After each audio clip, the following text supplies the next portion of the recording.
Assalamualaikum warahmatullahi wabarakatuh. Bismillah, walhamdulillah, wassalatu wassalam ala rasulillah.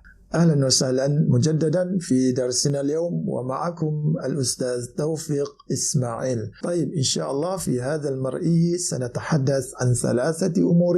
أولا نبذة قصيرة لأبي بكر الصديق رضي الله عنه، وثانيا جو النص ومناسبته، وثالثا معاني المفردات. انتظرنا بعد الفاصل.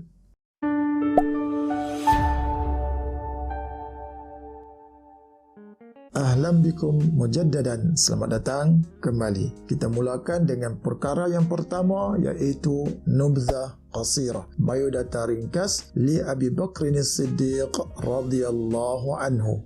Anak-anak boleh tengok dalam buku teks di muka surat 81.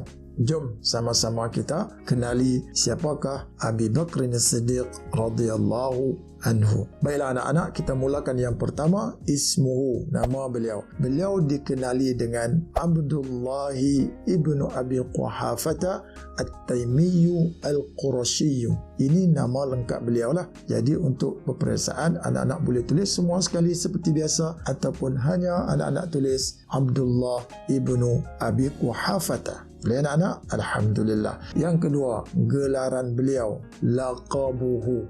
Beliau digelar dengan As-Siddiq. Wadhalika, dan demikian itu, iaitu kenapa dia digelarkan dengan As-Siddiq, likathrati tasdiqihi, kerana Abu Bakr as-Siddiq radhiyallahu anhu banyak membenarkan, banyak kali membenarkan, mengiyakan kalam Nabi sallallahu alaihi wasallam, kalam baginda Rasulullah sallallahu alaihi wasallam. Jadi apa yang diutarakan, apa yang diungkapkan, apa yang diberitahu oleh baginda Rasulullah sallallahu alaihi wasallam, Abu Bakr as-Siddiq radhiyallahu anhu akan sentiasa mengiyakannya. Maka atas sebab itulah ia digelar dengan gelaran As-Siddiq. Boleh? Alhamdulillah. Yang ketiga, mauliduhu. Wulida fi Makkah, beliau dilahirkan di Makkah Am 574 lil milad, pada tahun 574 Masihi, iaitu ba'da amil fili, selepas tahun gajah.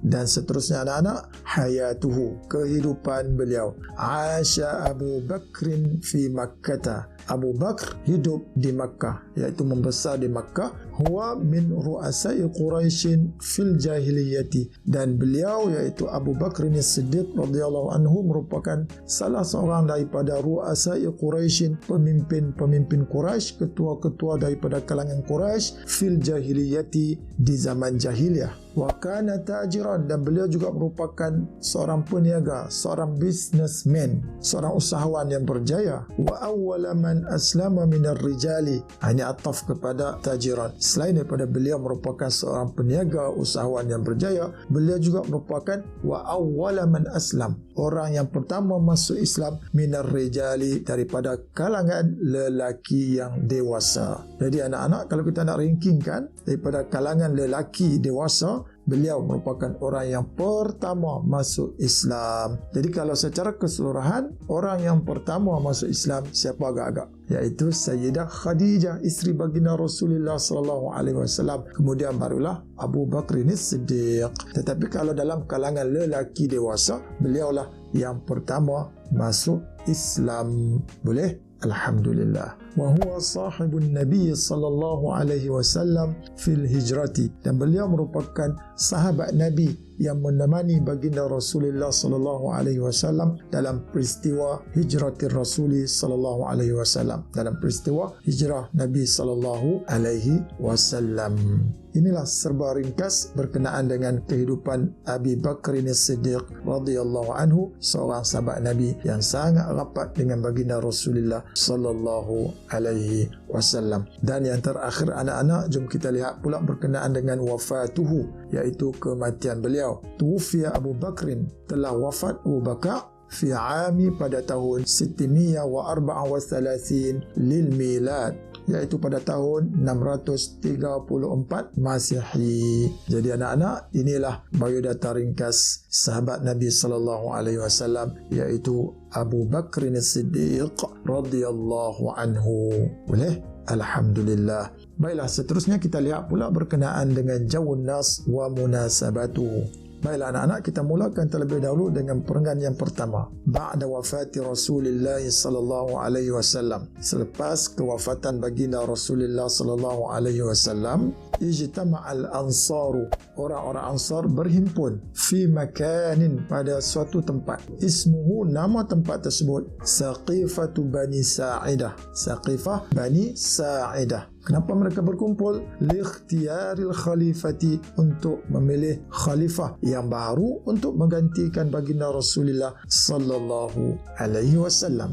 Fa asra'a, maka bersegeralah kibarus sahabati, sahabat-sahabat besar baginda Rasulullah sallallahu alaihi wasallam, ila Saqifati, ke tempat tersebut, iaitu Saqifah Bani Sa'idah. Ini perenggan yang pertama. Perenggan yang kedua, ittafaqa sahabatu radhiyallahu anhum, para sahabat baginda Rasulullah sallallahu alaihi wasallam yang berhimpun di tempat tersebut, ittafaqa, bersepakat, bersetuju, ala ikhtiyari Abi Bakr As-Siddiq radhiyallahu anhu, untuk memilih Abi Bakr As-Siddiq radhiyallahu anhu liyakuna khalifata Rasulillah sallallahu alaihi wasallam, untuk menjadi khalifah pengganti kepada Rasulullah sallallahu alaihi wasallam. Sebab apa beliau dipilih? Bifadlihi, dengan kelebihan yang ada pada Abi Bakr As-Siddiq radhiyallahu anhu, wa makanatihi, dan kedudukannya, iaitu kedudukan Abi Bakr As-Siddiq fil islami, dalam Islam. Jadi Abu Bakar ni ada kelebihan berbanding sahabat-sahabat yang lain, dan kedudukannya dalam Islam juga lebih tinggi daripada para sahabat yang lain. Maka atas sebab itulah para sahabat yang berkumpul di Saqifah Bani Sa'idah bersetuju, bersepakat untuk memilih Abi Bakr As-Siddiq radhiyallahu anhu sebagai pengganti Rasulullah sallallahu alaihi wasallam. Wa huwa, dan beliaulah, iaitu Abu Bakr As-Siddiq, man asyara ilaihi Nabi sallallahu alaihi wasallam, orang yang diisyaratkan kepadanya oleh Rasulullah sallallahu alaihi wasallam, inda ajzihi, di ketika Nabi sallallahu alaihi wasallam uzur, tak sihat, ayyakuna imaman fi salati, supaya menjadi imam sembahyang. Dikatakan, diriwayatkan sembahyang subuh. Jadi bila Nabi tak sihat, Nabi sakit, Nabi uzur, tak boleh nak jadi imam, Nabi sallallahu alaihi wasallam menunjukkan kepada Abu Bakr As-Siddiq untuk menggantikan baginda sebagai imam subuh pada waktu tersebut. Jadi atas dasar inilah para sahabat melihat bahawasanya orang yang paling sesuai mengganti baginda Rasulullah sallallahu alaihi wasallam adalah Abu Bakr As-Siddiq radhiyallahu anhu. Boleh anak-anak? Alhamdulillah. Maka dua perenggan yang pertama inilah yang kita namakan sebagai jawun nasi.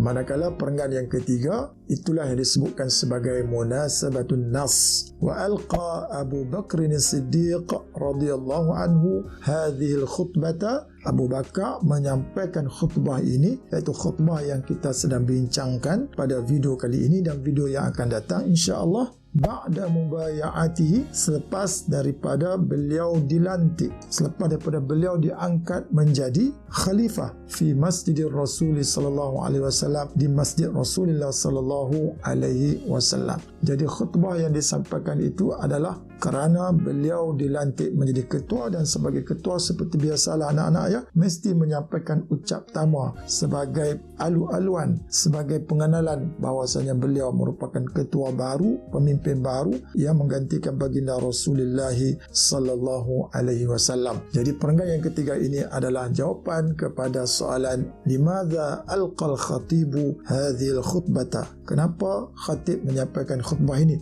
ataupun jawapan untuk soalan ma munasabatun nassi, apakah munasabah bagi khutbah yang diungkapkan. Boleh anak-anak? Alhamdulillah. Dan yang terakhir, jom sama-sama kita semak dan lihat ma'ani al-mufradat. Terdapat 5 perkataan seerti yang kita mesti ingat. Yang pertama, perkataan wulitu. Wulitu. Perkataan seerti dengannya ialah buyi'tu. Maksudnya ialah aku dilantik. Aku dilantik. Itu yang pertama. Yang kedua, perkataan fa'a'inuni. Fa'a'inuni. Perkataan seerti dengannya ialah Fasa'iduni. Maksudnya ialah maka bantulah aku, maka tolonglah aku. Itu yang kedua. Yang ketiga, faqawwimuni. Perkataan seerti dengannya adalah fasaddiduni. Tolong betulkan aku, tolong tegur aku. Itu yang ketiga. Yang keempat, perkataan khadhalahum. Perkataan seerti dengannya ialah darabahum. Dia memukul mereka. Itu yang keempat. Yang kelima anak-anak, perkataan tasyi'u. Perkataan seerti dengannya adalah tansyuru, tersebar. Dalam buku teks kita anak-anak ditulis tunsyir, yang sebenarnya adalah tansyuru, tersebar. Inilah 5 perkataan seerti yang anak-anak mesti ingat, mesti kuasai. Mudah-mudahan ia membantu dalam peperiksaan nanti. Selesai sudah 3 perkara yang kita nak bincangkan pada hari ini. Jika kana ladaikum su'alun aw istifsarun, tafaddalu uktubu fi ta'liqat. Wa hadha wa billahi taufiq. Wassalamu alaikum warahmatullahi wabarakatuh.